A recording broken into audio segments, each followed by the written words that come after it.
қаламыздағы тарихи ескерткіштерді қорғау экологиялық акциясы жүріп жатыр. Осы әдемі, қажетті, пайдалы іс-шараны біз Шоқан Уәлиханов ескерткішінен бастап отырмыз. Өйткені Шоқан Шыңғысұлы Уәлиханов қазақтың тұңғыш ағартушысы, ғалымы, этнограф. Осы елімізден, көкше жерінен шыққан үлкен танымал тұлға. Шоқанды білмейтін есі қазақ жоқ шығар. Өздеріңіз білесіздер, Айыртау жеріндегі Сырымбет атты елді мекенде Уәлихановтар қонысында туған Шоқан атақты Абылай ханның ұрпағы,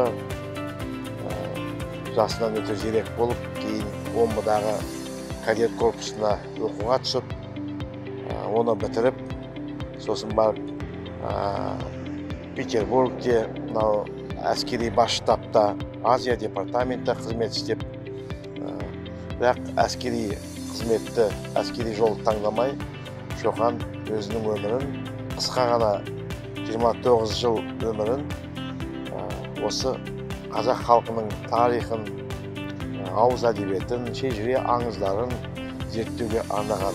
Енді Шоқанның Ыстықкөл жағына, Қырғыз Алатауына экспедицияларын біз білеміз. Бірақ та әрине Шоқанның атын тарихқа белгілі қылған ол атақты алты шаһар елі, яғни Қашқарияға саяхаты.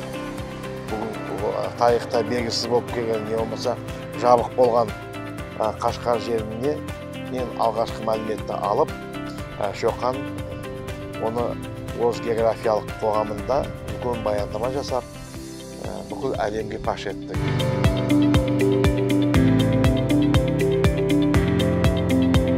Қайырлы күн, құрметті достар, барлықтарыңызға жалынды сәлем. Біз Ақмола облысы жастар үйісті орталығының жастары дәл қазіргі уақытта барлығымыз бірге осы өзіңізге мәлім ата-бабаларымыздың ескерткіштеріндегі осындай сенбіліктер өткіземіз.